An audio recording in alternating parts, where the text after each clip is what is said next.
अस्सलामु अलैकुम वरहमतुल्लाहि वबरकातुहू। इन्नल हम्दुलिल्लाह नहमदुहु व नस्तईनुहु व नस्तगफिरुहु व नऊज़ु बिल्लाहि मिन शुरूरि अनफुसिना व मिन सय्यिआति अअमालिना मै यहदिहिल्लाहु फला मुदिल्ल लहु व मै युद्लिल फला हादिय लहु व अशहदु अन ला इलाहा इल्लल्लाहु वहदहु ला शरीका लहु व अशहदु अन्न मुहम्मदन अब्दुहु व रसूलुहु। अल्लाहुम्मा सल्लि अला मुहम्मदिन व अला आलि मुहम्मदिन कमा सल्लैता अला इब्राहीम व अला आलि इब्राहीम इन्नका हमीदुम मजीद। अल्लाहुम्मा बारिक अला मुहम्मदिन व अला आलि मुहम्मदिन कमा बारकता अला इब्राहीम व अला आलि इब्राहीम इन्नका हमीदुम मजीद। सदकल्लाहु अलियुल अज़ीम। அளவற்ற அருளாளனும் நிகரில்லா பேர் அன்புடனுமாகிய ஏக இறைவனை போற்றியவனாகவும் புகழ்ந்தவனாகவும் நம் உயிரிலும் மேலான நபிகள் நாயகம் ஸல்லல்லாஹு அலைஹி வஸல்லம் அவர்கள் மீதும் அவர்களின் குடும்பத்தாரின் மீதும் அவர்களை பின்பற்றி வாழ்ந்த சகாபா பெருமக்கள் மீதும் சகாபிய பெண்கள் மீதும் குறிப்பாக இங்கு ஒன்று கூடியிருக்கும் நம் அனைவரின் மீதும் ஏக இறைவனுடைய சாந்தியும் சமாதானமும் என்றென்று நின்றுவிட்டது. அன்பின் கினிய பெரியோர்களே, சகோதர சகோதரிகளே, அல்லாஹு ரப்புல் ஆலமீன் நம் மீது கடமையாக்கிய ஜும்மா என்கின்ற சிறப்புமிக்க வணக்கத்தை நிறைவேற்றுவதற்காக நாம் எல்லாம் இங்கு ஒன்று கூடியிருக்கின்றோம். அல்ஹம்துலில்லாஹ். இந்த ஜும்மாவில் சஹாபாக்களுடைய சிறப்பை பற்றி இன்ஷா அல்லாஹ் பார்க்க இருக்கின்றோம். அல்லாஹ் ரப்புல் ஆலமீன் தன்னுடைய திருமறையில சொல்லும் பொழுது ரலியல்லாஹு அன்ஹு வர்லு அன்ஹு, அவர்களும் பொருந்தி கொண்டார்கள், அல்லாஹ்வும் பொருந்தி கொண்டான். அல்லாஹ் அந்த நபி தோழரை பார்த்து சொல்கின்றான், அவர்களும் பொருந்தி கொண்டார்கள், அல்லாஹ்வாகிய நானும் பொருந்தி கொண்டேன் என்று சொல்றான். அல்லாஹ்வுடைய பொருத்தம் என்பது சாதாரண விஷயம் இல்லை. இன்னைக்கு உலகத்துல வாழக்கூடிய எல்லோருமே அல்லாஹ்வை பொருந்திக்கணும் அப்படின்னு நாம நினைப்பது தப்பில்லை. நாம் எல்லோருமே நினைப்போம் அல்லாஹ் நம்மளை நேசிக்கணும், அல்லாஹ் நம்மளை பொருந்தி கொள்ள வேண்டும் என்று. ஆனால் அல்லாஹ்வே பொருந்தி கொள்கிறான் என்று சொன்னால் அது பெரிய விஷயம். அல்லாஹ் ஒருவர் மீது அதை பொருந்தி கொண்டான் என்று சொன்னால், அவர்களை நேசிக்கிறான் என்று சொன்னால் அவர்கள் சோனம்தான் செல்வார்கள். இப்படி அந்த நபி தோழர்களை பார்த்து அல்லாஹ் சொல்கின்றான், நாம் அவர்களை பொருந்தி கொண்டோம்.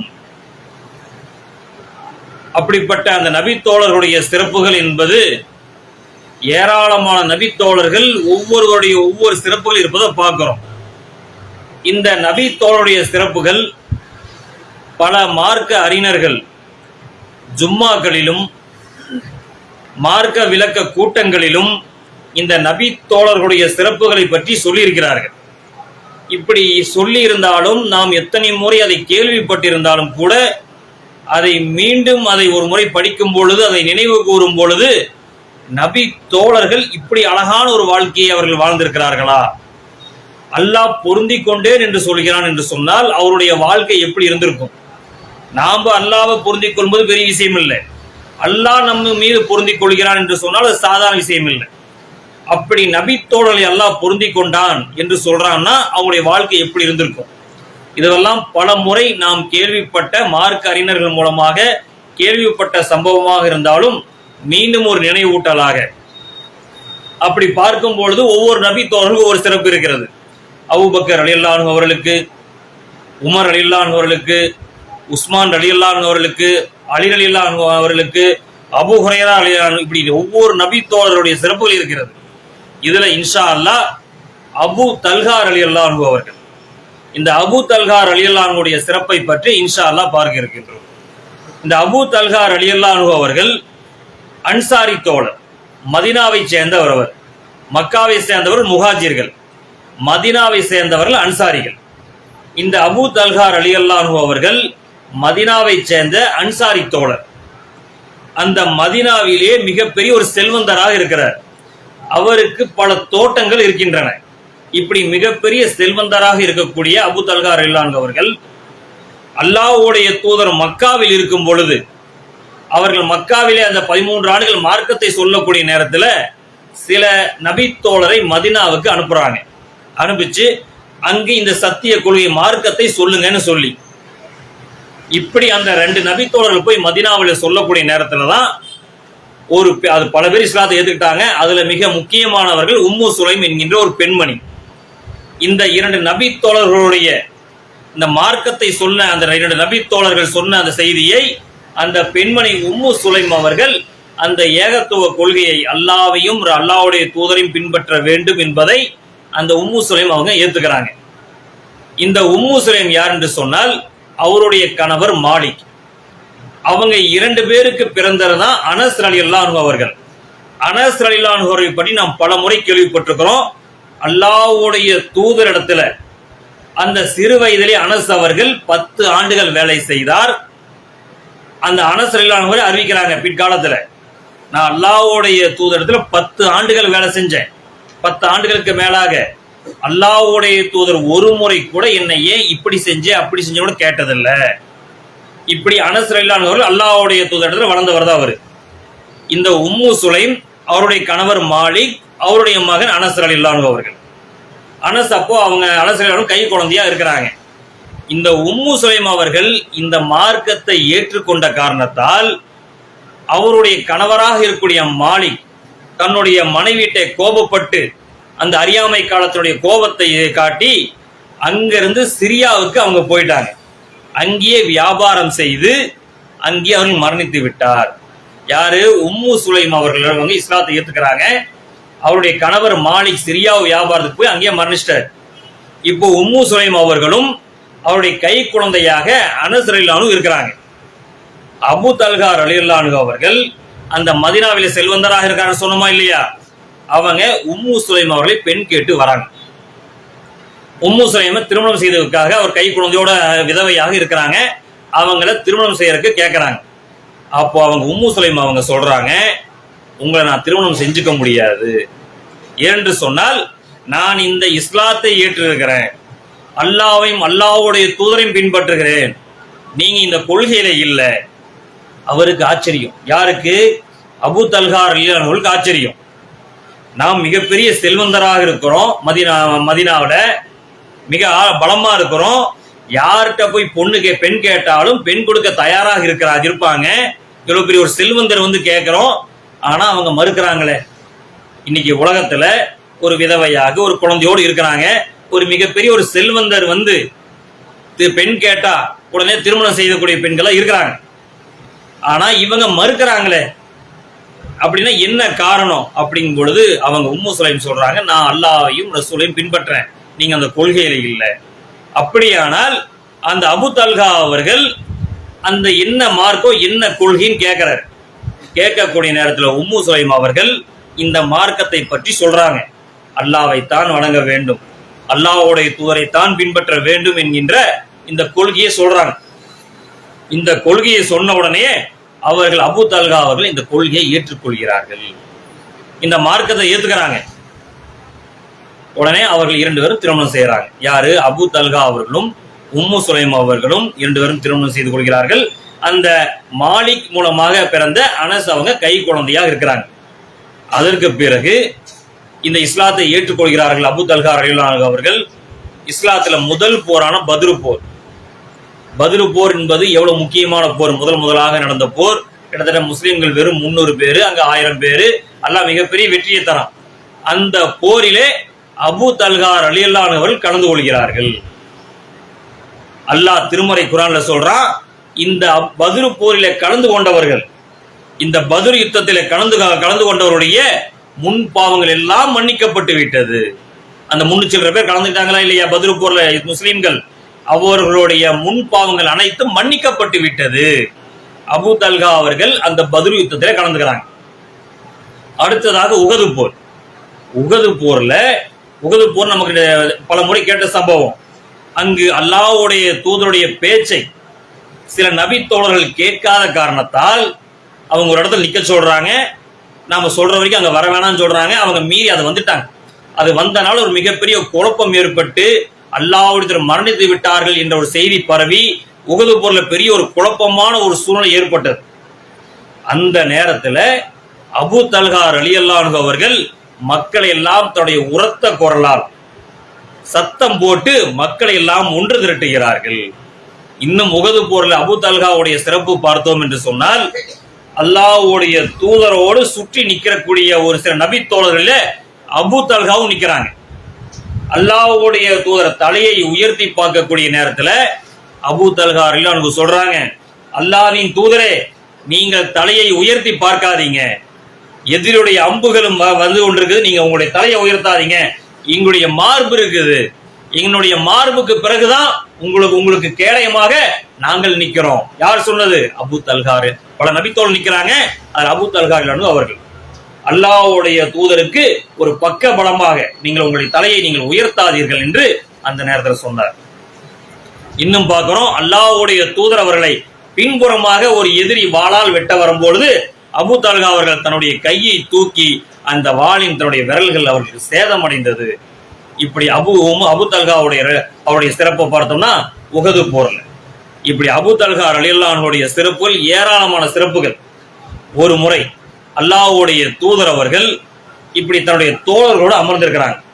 அமர்ந்திருக்கக்கூடிய நேரத்துல ஒருவர் வரார். அவரை பார்க்கும் பொழுது வறுமையாக பசியோடு வரார். உடனே அல்லாஹ்வுடைய தூதர் என்ன செய்யறாங்க, அந்த நேரத்தில் அல்லாஹ்வுடைய இப்படி ஆரம்ப காலத்தில் அபூ தல்ஹா ரலியல்லாஹு அன்ஹு எந்த அளவுக்கு மிகப்பெரிய செல்வந்தராக இருந்தார் சொன்னால் அதுல இன்னொரு செய்தியை பார்க்கலாம். ஆரம்பத்தில் அவர்கள் எவ்வளவு பெரிய செல்வந்தர் என்று சொல்லும் பொழுது ஒரு திருமறை குர்ஆனுடைய வசனம் இறங்குது. அதை அல்லாஹ்வுடைய திரு சொல்றாங்க, அந்த சபையில சொல்றாங்க, நீங்கள் விரும்புகின்ற, நீங்கள் நேசிக்கின்ற எந்த பொருளாவது அல்லாஹ்வுடைய பாதையில் நீங்கள் எதை நேசிக்கிறீர்களோ அதை அல்லாஹ்வுடைய பாதையில் நீங்கள் செலவிடாத வரை முழுமையான நீங்கள் ஈமான் கொள்ள முடியாது அப்படின்னு திருமறை குர்ஆனுடைய வசனம் இறங்குது. உடனே அபூ தல்ஹா எந்திரிச்சு போறாங்க. போயிட்டு கொஞ்ச நேரம் கழிச்சு வராங்க, அல்லாஹ்வின் தூதரே, நீங்கள் என்ன சொன்னீங்க அப்படிங்கும் பொழுது, நீங்கள் எதை விரும்புகிறீர்களோ அந்த பொருளை அல்லாஹ்வுடைய பாதையில் செலவிடாத வரை முழுமையான நீங்கள் இறை நம்பிக்கையாளராக ஆக முடியாது என்ற செய்தியை சொன்னேன்னு சொல்லி சொல்றாங்க. உடனே அந்த அபூ தல்ஹா அவர்கள் தனக்கு பல தோட்டங்கள், எவ்வளவு பெரிய செல்வந்தர் அவர், பல தோட்டங்கள் அவர் இருக்குது. அதில் பைருஹா என்கின்ற தோட்டத்தை அல்லாஹ்வுடைய சொல்றாங்க, அல்லாஹ்வுடைய தூதரே, இதை நான் உங்களுக்கு தரேன், இந்த மார்க்கத்துக்காக இந்த பைருஹா என்கின்ற அதுல பல நூற்றுக்கணக்கான பேரிச்ச மரங்களுக்குரிய தோட்டம். அல்லாஹ்வுடைய தூதர் அவர்களே ஓய்வெடுப்பதாக இருந்தால் அந்த பைருஹா என்கின்ற தோட்டத்தில் ஓய்வெடுப்பார்கள். அங்கு இருக்கக்கூடிய நீரை சுவையாக இருக்குன்னு அந்த தண்ணீரை அருந்துவார்கள். அந்த தோட்டத்தை அல்லாஹ்வுடைய பாதையில் நான் செலவிடுறேன், நான் ரொம்ப விரும்புற தோட்டம்னு சொன்னாங்க. அப்போ அல்லாஹ்வுடைய சொன்னாங்க, நீங்கள் அழகான வியாபாரம் செய்றீங்க, நீங்க அழகான வியாபாரம் செய்து விட்டீர்கள் என்று சொல்லிவிட்டு இந்த தோட்டத்தை நான் உங்களுக்கு திருப்பி தரேன். அல்லாஹ்வுடைய சொல்றாங்க, உங்களுக்கு திருப்பி தரேன். அவங்க மார்க்கத்துக்காக கொடுத்தாங்க, அல்லாஹ்வுடைய திருப்பி நான் உங்களுக்கு தரேன், நீங்கள் உங்களுடைய உறவுகளுக்கு கொண்டு போய் கொடுங்க, உங்களுடைய ரத்த பந்தங்களுக்கு கொண்டு போய் கொடுங்க, உங்களுடைய சொந்தக்காரங்களுக்கு கொடுங்க. நான் இதுல இருந்து நமக்கு பல செய்திகள் கிடைக்குது. நாம தர்மம் செய்வதாக இருந்தால் பள்ளிவாசல கேட்கறாங்க, நிகழ்ச்சிகளுக்கு கேட்கறாங்கன்னா தாராளமா தரலாம். பள்ளிவாசல ஏதோ ஒரு தேவைகளுக்காக கேட்கறாங்க, நிரந்தரமான நன்மைகளுக்கு தருவது தப்பில்லை. அதை தாண்டி நாம் தர்மம் செய்வதாக, நாம் பொருளாதாரம் இருக்கிறது ஜகாத் கொடுப்பதாக, இப்படி எந்த செல்வத்தை நாம் பொருளாதாரத்தை கொடுத்தாலும் முதல் நம்ம உறவுகளுக்கு தான் கொடுக்கணும், நம்முடைய சொந்த பந்தங்களுக்கு தான் கொடுக்கணும், நம்முடைய ரத்த உறவுகளுக்கு தான் முதல்ல கொடுக்கணும். அவங்க எவ்வளவு பெரிய, அவங்க சில நேரங்களில் பார்த்தாலும் அப்படி பேசாதவர்களா இருப்பாங்க, நம்ம மேல கோவப்படக்கூடியவர்கள் இருப்பாங்க, நம்மளை பிடிக்காதவங்களும் இருப்பாங்க. ஆனா வறுமையில இருக்கிறாங்களா, முதல்ல அவங்களுக்கு தான் கொடுக்கணும். சில பேர் பார்த்தோன்னு சொன்னா வறுமையா இருக்கும், ஆனா வெளியே காட்டிக்க மாட்டாங்க. வறுமையாக நம்முடைய சொந்த பந்தங்களே எத்தனையோ பேர் வறுமையானவர்கள், வறுமை இருக்கக்கூடிய, ரொம்ப சிரமப்படக்கூடிய, ஆனா வெளியே காட்டிக்க மாட்டாங்க. தன்னுடைய வறுமையை அவர்கள் வெளியே காட்ட மாட்டாங்க. ஆனா நமக்கு தெரியும் அவங்க வறுமையில தான் இருக்கிறாங்க, சிரமத்துல தான் இருக்காங்க, கஷ்டத்துல தான் இருக்காங்க. நாம யாருக்காவது தர்மம் செய்வதாக, நம்முடைய பொருளாதாரத்தை தருவதாக இருந்தால் முதல்ல யாருக்கு தெரியணும் கொடுக்க வேண்டும் என்றால் நம்முடைய ரத்த உறவுகளுக்கு தான் கொடுக்கணும். இதுல ரெண்டு நன்மை அடைஞ்சுக்கலாம்.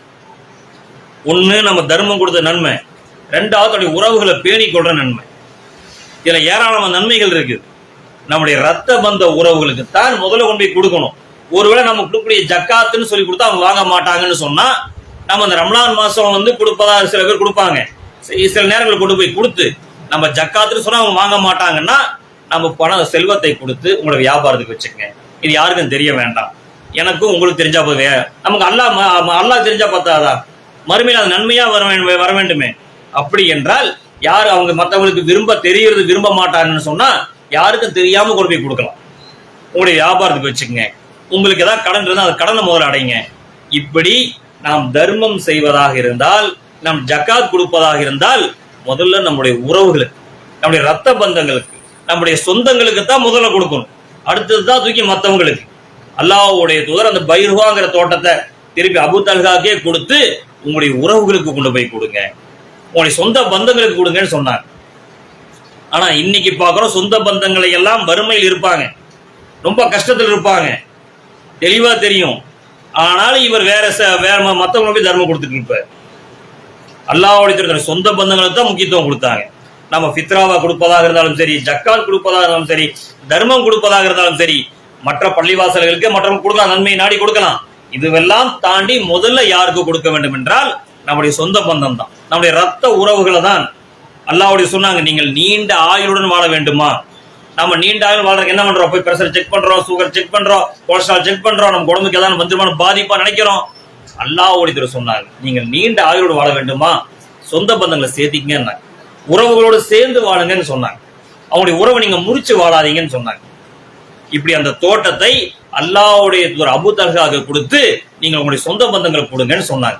இவ்வளவு பெரிய செல்வந்தராக இருந்தவர் அடுத்து அவர் எப்படி மாறிட்டாருன்னு சொன்னா, எல்லாமே அல்லாஹ்வுடைய பாதையில. இஸ்லாம் அப்படி சொல்லலைனாலும் அந்த நபித்தோழர்கள் வளர்ந்த விதம் அப்படி. அல்லாஹ்வுடைய பாடம் பயின்ற நபித்தோழர்கள். இன்னொரு கட்டத்துல பார்க்கிறோம், அல்லாஹ்வுடைய தூதரவர்கள் இந்த செய்தியெல்லாம் இந்த பைருவா தோட்டத்தை கொடுத்தது நிறைய விஷயங்கள் நம்ம கேள்விப்பட்டிருப்போம். இதெல்லாம் யார் அபூ தல்ஹா அவங்க. அபூ தல்ஹா அவர்களும் உம்மு சுலைம் அவர்களும் இதை போய் தன்னுடைய மனைவிட்ட சொல்றாங்க. இந்த விஷயத்தை, இந்த மாதிரி பைருவாங்கிற தோட்டத்தை கொடுத்தேன்ட்டு. அவங்க மனைவி நல்ல காரியத்தை செஞ்சீங்கன்னு சொன்னாங்க. உம்மு சுலைம் அவங்க அருமையான ஒரு வியாபாரத்தை நீங்கள் அல்லாஹ்வுடைய சொன்ன மாதிரியே சொல்றாங்க. இப்படிப்பட்டவர்கள் தான் அவருடைய உம்மு சுலைம் அவங்க. இப்படி அல்லாஹ் அந்த அபூ தல்ஹா அவர்கள் இன்னொரு கட்டத்துல பார்க்கிறோம், இப்படி நபி தோழரோடு அல்லாஹ்வுடைய அமர்ந்திருக்கக்கூடிய நேரத்துல ஒரு மனிதர் வராரு. அவருக்கு பார்த்தா வறுமை, ரொம்ப கஷ்டம், அவருக்கு சாப்பாட்டுக்கு ஒண்ணும் இல்லை. உடனே அல்லாஹ்வுடைய தூதர் எப்பவுமே நன்மையில் மற்றவர்களை போட்டி போட்டுக் கொள்வாங்க.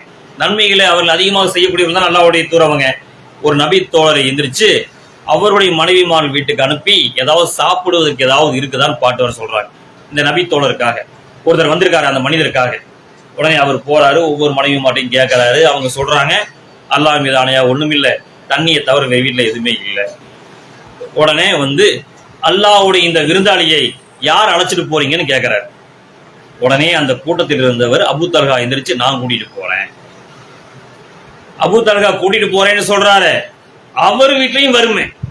ஆரம்ப காலத்துல பல தோட்டங்கள், பைருவா தோட்டத்தை பள்ளியா அல்லாஹ் மார்க்கத்தாக கொடுத்த அவர் ஒரு கட்டத்துல வறுமை. ஏன் எல்லாத்தையும் மார்க்கத்துக்காக, எல்லாம் இந்த கொள்கைக்காக தூக்கி கொடுத்தவங்க தான் அபூ தல்ஹா அவர்களும் அவருடைய மனைவி உம்மு சுலைம் அவர்களும். எந்த அளவுக்கு வறுமை பாருங்க அவங்க வீட்டுலனா. அந்த விருந்தாளியை வீட்டுக்கு கூட்டிட்டு போறார். இது நாம் பல முறை கேள்விப்பட்ட சம்பவம் தான். இதுல விஷயம் என்னவென்றால், இதுல அந்த நபித்தோழர் அபூ தல்ஹாவுடைய சிறப்பு தான். அவங்க வீட்டுக்கு கூட்டிட்டு போறாங்க. தன்னுடைய மனைவி உம்மு சுலைம் அவங்கள்ட்ட கேட்கறாங்க, வீட்டுல சாப்பிடுவதற்கு என்ன இருக்குன்னு கேட்கறாங்க.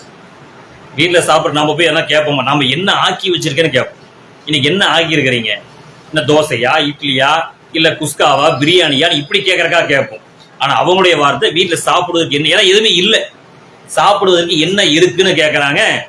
அவர்கள் சொல்கிறார்கள், நமக்கு கூட ஒண்ணும் இல்லை சாப்பிடுறது, எனக்கும் உங்களுக்கும் ஒண்ணும் இல்லை, நம்ம குழந்தை சாப்பிடக்கூடிய கொஞ்சம் உணவு தான் இருக்குது. உடனே கணவனும் மனைவியும் அபூ தல்ஹா அவர்களும் உம்மு சுலைம் அவர்களும் ஒரு முடிவு எடுக்கிறாங்க. என்ன முடிவு எடுக்கிறாங்க? குழந்தைய ஏதாவது விளையாட்டு காட்டி தூங்க வச்சிரு. அந்த அல்லாஹ்வுடைய விருந்தாளி அவர் வந்திருக்கிறார், அல்லாஹ்வுடைய தூதர் அனுப்பிச்சிருக்கிறாங்க.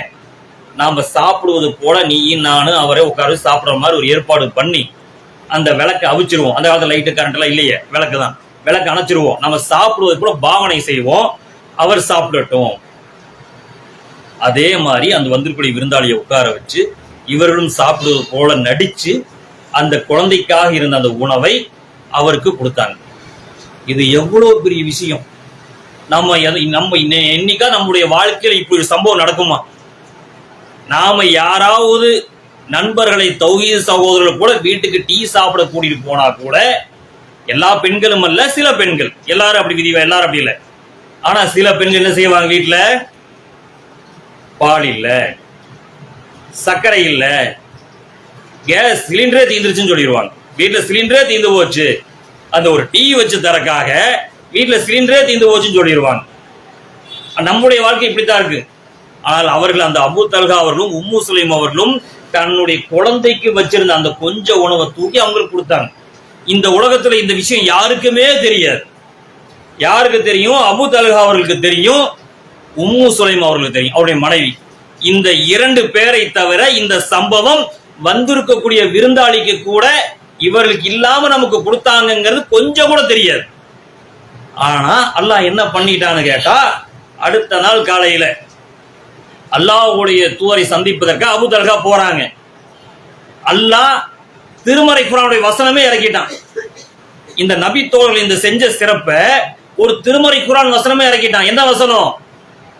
அவர்கள் வரக்கூடியவங்களுக்கு முக்கியத்துவம் கொடுப்பாங்க, அவர்கள் கொடுப்பதனால் கொஞ்சம் கூட மனசுல அந்த கவலை இருக்காதாம். அல்லாஹ் திருமறை குர்ஆனுடைய வசனம், அவர்கள் கொடுப்பதால் அவங்க மனசுல என்னடா கொடுத்துட்டோமே அப்படிங்கிற கொஞ்சம் கூட அந்த எண்ணம் இருக்காது. தனக்கு வறுமை இருக்கும் பொழுதும் அவர்கள் முன்னுரிமை கொடுப்பார்கள். தனக்கு வறுமை இருந்த நேரத்திலும் மற்றவர்களுக்கு முன்னுரிமை கொடுப்பாருங்கிற வசனத்தையே அல்லாஹ் இறக்கிட்டான். அல்லாஹ்வுடைய தூதர் கேட்டாங்க, அபூ தல்ஹா அவர்களே, இந்த சம்பவம் எத்தனை தடவை கேட்டிருக்கிறோம், தனக்கு இல்லாத போது ஒரு வந்த விருந்தாளி கொடுத்தாருன்னு. இது அபூ தல்ஹா ரலியல்லாஹுடைய சிறப்பு. அல்லாஹ்வுடைய சொல்றாங்க, கேட்கிறாங்க, அபூ தல்ஹாவே, நேற்று இரவு நீங்கள் செய்த காரியம் அல்லாஹ்வே சந்தோஷப்பட்டான், அல்லாஹ்வே மகிழ்ந்தான், அல்லாஹ்வே சந்தோஷப்பட்டிருக்கிறான். அந்த நபி தோழரும் அந்த தனக்கும் தன்னுடைய மனைவிக்கும் மட்டும் தெரிந்த விஷயத்தை அல்லாஹ் எப்படி பண்ணிட்டான்னா, இந்த உலகத்தினுடைய கடைசியில திருமறை குர்ஆன் படிக்கக்கூடிய அத்தனை பேருக்குமே அந்த 2 நபி, அந்த கணவனும் மனைவிக்கு மட்டும் தெரிந்த விஷயத்தை அல்லாஹ் எவ்வளவு பெரிய சிறப்பு கொடுத்துட்டான்னா, இந்த உலகம் அழியும் வரை யாரெல்லாம் திருமறை குர்ஆன் படிக்கிறாங்களோ அவங்க எல்லாம் இந்த சம்பவத்தை படிச்சுதான் ஆகணும். தனக்கு வறுமை இருக்கும் பொழுதும் அவர்கள் மற்றவர்களுக்கு முன்னுரிமை தருவார்களே என்கின்ற திருமறை குர்ஆனுடைய வசனத்தை அவங்க எல்லாருமே இந்த உலகத்துல படிச்சே ஆகணும். அப்படிப்பட்ட ஒரு சிறப்பை கொடுத்துட்டான்.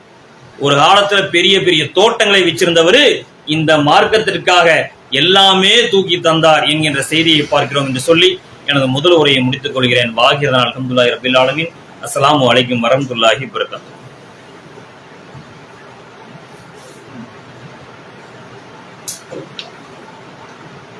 அல்லாஹும்ம ஸல்லி அலா முஹம்மதின் வஆலா முஹம்மதின் கமா ஸல்லைத அலா இப்ராஹீம வஆலா இப்ராஹீம இன்னக ஹமீதுன் மஜீத்.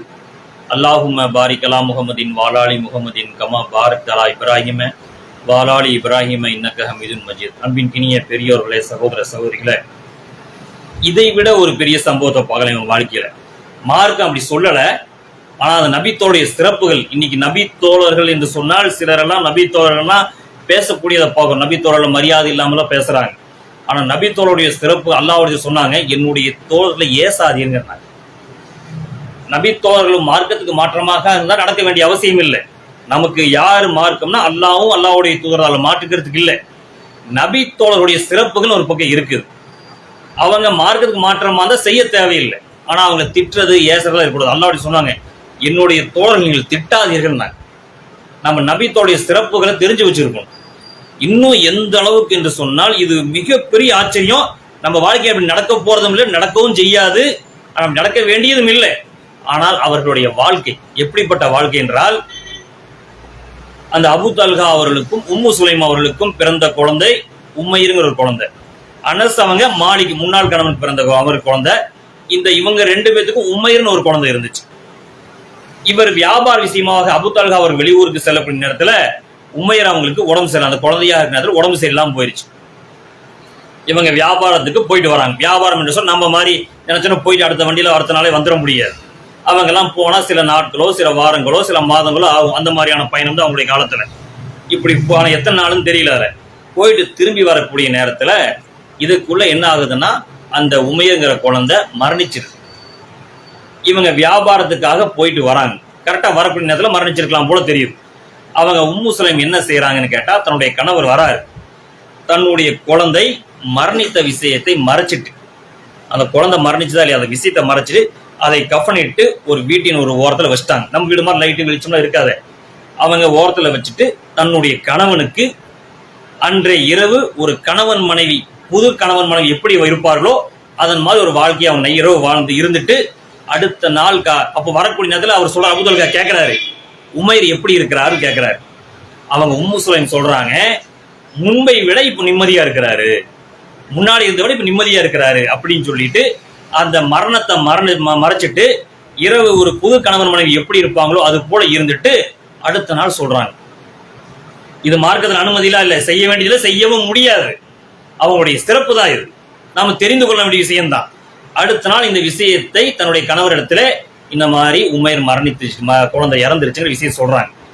உடனே அவர் கோபம், யாருக்குமே கோபமா இருக்கும் இல்லையா, தன்னுடைய குழந்தை இறந்துருச்சு அது இரவு முழுக்க சொல்லலையே அப்படிங்கிற கோபத்துல நேரா அல்லாஹ்வுடைய தூதரை போய் பார்க்கறாங்க. எந்த செய்தி தான் நேரா அல்லாஹ்வுடைய தூதரை தான் போவாங்க எல்லாருமே. அல்லாஹ்வுடைய தூதரை பார்த்து இந்த விஷயத்தை சொல்கிறார்கள். அல்லாஹ்வுடைய தூதர் சொன்னார்கள், நீங்கள் இரவு நேரத்திலே ஒரு புது கணவன் மனைவி போல் இருந்தீர்களான்னு கேட்டதுக்கு ஆமாம் அப்படின்னு சொல்லும் பொழுது அல்லாஹ்வுடைய உம்மு சுலைம் அவர்கள் ஒண்ணுமே சொல்லல. இன்னும் அவங்க எந்த அளவுக்கு சொன்னாங்கன்னா, உம்மு சுலைமை சொல்லுங்க, உம்மு சுலைம் தன்னுடைய மனைவிட்ட சொல்லுங்க, சொர்க்கத்திலே அவர்களுக்கு ஒரு வீடு தயாராக இருக்கிறது. அந்த மனைவியை கண்டி தன்னுடைய மனைவி பத்தி குறை வந்து மனைவி செஞ்ச விஷயத்தை வந்து சொல்றாரு. அல்லாஹ்வுடைய கொஞ்சம் கூட கண்டிக்காமல் திட்டாமல் இப்படி இருந்தீங்களான்னு கேட்டுட்டு உம்மு சுலைம் இடத்துல போய் சொல்லுங்கள், அவர்களுக்காக சொர்க்கத்தில் ஒரு வீடு தயாராக இருக்கிறது, சொர்க்கவாசி அந்த பெண் என்று சொல்றாங்க. இவங்களுடைய அபூ தல்ஹாவுடைய உம்மு சுலைமுடைய சிறப்புகள் என்றது எவ்வளவு பெரிய விஷயம். அதற்கு பிறகு மார்க்க அறிஞர்கள் மூலமாக நாம் தெரிந்து கொள்ளக்கூடிய விஷயம். அதற்கு பிறகு ஒரு குழந்தை இதன் மூலமாக அவர்களுக்கு பிறக்குது. அந்த குழந்தைகள் கிட்டத்தட்ட அதுக்கு அவங்களுக்கு ஒரு 10 குழந்தை பிறக்குது. எல்லாமே ஒரு பெரிய மார்க்க அறிஞர்களாக வளர்ந்தார்கள் என்ற செய்தியை பார்க்கிறோம். இப்படி அவர்கள் வியாபார விஷயமாக வெளியூர் போயிட்டு பல நாட்களோ மாதங்களோ பிடிச்சு வராங்க. தன்னுடைய கணவனுக்கு கொடுத்த முக்கியத்துவம் உம்மு சுலைமை பொறுத்த வரைக்கும் அவங்க எப்படி அபூ தல்ஹாவுடைய சிறப்போ அவங்களுடைய மனைவியும் ஒரு சிறப்பு. இந்த பெரிய செல்வந்தராக இருக்கக்கூடிய நேரத்துல, ஆள் பலமாக இருக்கக்கூடிய நேரத்துல, நான் விதவையாக இருக்கிறாங்க, கை குழந்தையோட அனசோட இருக்கிறாங்க, இன்னொரு கணவருக்கு பிறந்த குழந்தை, திருமணம் செய்ய வர வேண்டிய திருமணம் கேட்டு கூட நான் திருமணம் செய்து கொள்ள மாட்டேன்னு சொன்னவங்க. அதே மாதிரி பைருவாங்கிற தோட்டத்தை கொண்டு போய் கொடுத்துட்டு வராரு. தன்னுடைய மனைவி அப்படி ஒரு அழகான வியாபாரம் செஞ்சீங்களான்னு கேட்டாங்க. நாம் இன்னைக்கு மார்க்கத்துக்காக ஒரு 1000 ரூபாய் கொடுத்துட்டு வந்திருந்தோம்னு சொன்னா நம்ம மனைவிட்ட திட்டு வாங்குவோம். 1000 ரூபாய் கொடுத்துட்டீங்களா, ஒரு 20 ரூபா கொடுக்கலாம்ல, ஒரு 50 ரூபா கொடுக்கலாம், 1000 ரூபாய் தூக்கி கொடுத்துட்டீங்களான்னு கேட்பாங்க. ஆனா அவங்க அப்படியான ஒரு அழகான வியாபாரம் செய்தல் கேட்ட பெண்மணி, தனக்கு தன்னுடைய குழந்தைக்கு கொஞ்சம் தான் உணவு இருக்கக்கூடிய நேரத்துல வந்த விருந்தாளியை கவனிச்ச ஒரு உம்மு சுலைம் அவங்க. அதே மாதிரி வியாபார விஷயமாக வெளியே போயிட்டு வந்து தன்னுடைய கணவனுக்கு செய்ய வேண்டிய கடமைகளை செய்தவர் உம்மு சுலைம் அவர்கள். இதுல இந்த இரு கணவன் மனைவி இவருடைய சிறப்புகள் என்பது நமக்கெல்லாம் பல படிப்பினைகள். இதை பின்பற்ற வேண்டிய அவசியம் இல்லை. அதாவது தன்னுடைய குழந்தை இறந்து கூட தன்னுடைய கணவன்கிட்ட இப்படி இருக்க வேண்டிய மார்க்கம் சொல்லல. ஆனாலும் இந்த கணவன் மனைவி வாழ்ந்த அழகான ஒரு வாழ்க்கை, அபூ தல்ஹா அவர்களும் உம்மு சுலைம் அவர்கள் வாழ்ந்த அழகான வாழ்க்கையை ஒவ்வொரு தௌஹீத்வாதிகள் நாம திருமணம் செய்து கொண்ட பெண்களும் ஒவ்வொருவரும் எப்படி அபூ தல்ஹாவும் உம்மு சுலைம் அவர்களையும் நம்ம பார்க்கணும். அதை பின்பற்ற வேண்டிய அவசியம் இல்லை. அல்லாஹ் ரசூல் தான் பின்பற்றணும். இவருடைய சிறப்புகளை தெரிஞ்சு வச்சுக்கணும். மார்க்கத்துக்காக எதை கொடுத்தாலும் தயாராக இருந்தாலும் கணவன் மனைவி ஒற்றுமை இருக்க வேண்டும். மனைவி தன்னுடைய கணவனுக்கு கொடுக்க வேண்டிய உரிமையில கொடுக்கணும். அதே மாதிரி கணவன் தன்னுடைய மனைவியை எப்படி வச்சுக்கணும் இஸ்லாம் சொல்றது அந்த அளவுக்கு அப்படி இருக்கணும். இன்னும் அபூ தல்ஹாவுடைய சிறப்பு கடைசியா என்னென்ன பார்த்தோம்னு சொன்னா, அல்லாஹ்வுடைய தூதர்கள் மரணித்து விட்டார்கள். அல்லாஹ்வுடைய தூதர் மரணிச்சிட்டாங்க. அந்த அல்லாஹ்வுடைய மரணிச்சு கிட்டத்தட்ட அடக்கம் செய்ய 2-3 நாள் ஆயிடுச்சு. அது பெரிய குழப்பங்கள் பிரச்சனைகள் ஆச்சு. ஆனா அபூ தல்ஹா அவர்கள் அல்லாஹ்வுடைய தூதருக்காக கபர் குழி தோண்டிய அந்த குழியில இறங்கி அல்லாஹ்வுடைய தூதருடைய உடலை வாங்கி உள்ள வச்சவர் அபூ தல்ஹாவுடைய சிறப்பு. இப்படி அபூ தல்ஹாவுடைய சிறப்புகள் ஏராளம், இன்னும் ஏராளமான சிறப்புகள் இருந்தாலும் ஜும்மாவில் நாம் குறிப்பிட்ட சில சம்பவங்கள் தான். பைருவா தோட்டத்தை கொடுத்தாங்க, தனக்கு இல்லைங்கும் போது மற்றவர்கள் முன்னுரிமை கொடுத்தாங்க. அவர்களுக்கு அல்லாஹ் ஒரு குர்ஆன் வசனத்தை இந்த உலகத்திலே கடைசியாக பெறக்கூடிய அனைத்து மனிதரும் படிக்கக்கூடிய விதமாக, யாருக்குமே தெரியாத தன்னுடைய கணவன் மனைவிக்கு மட்டும் தெரிந்த விஷயத்தை அல்லாஹ் இந்த உலகமே படிக்கிற மாதிரி பண்ணிட்டான். ஆக அன்பின் கினிய பெரியவர்களே, சகோதர சகோதரிகளே, ஒரு கணவன் மனைவி எப்படி வாழ வேண்டும் என்று இந்த அபூ தல்ஹாவுடைய உம்மு சுலைம் அவர்களிடம் பாடம் பயின்றோம் என்றால் ஏராளமான செய்திகள் இருக்கின்றது. நம்முடைய வாழ்க்கையை அப்படிப்பட்ட வாழ்க்கையை அமைத்துக் கொள்ளக்கூடியவர்களாக அல்லாஹ் நம்முடைய ஆக்கி அருள் புரிவானை கேட்டு எனக்கு ஜும்மா உரை முடித்துக் கொள்கிறேன். வாகிரன் அல்ஹம்துலில்லாஹி ரப்பில் ஆலமீன். அஸ்ஸலாமு அலைக்கும் வரஹ்மத்துல்லாஹி வபரகாத்துஹு.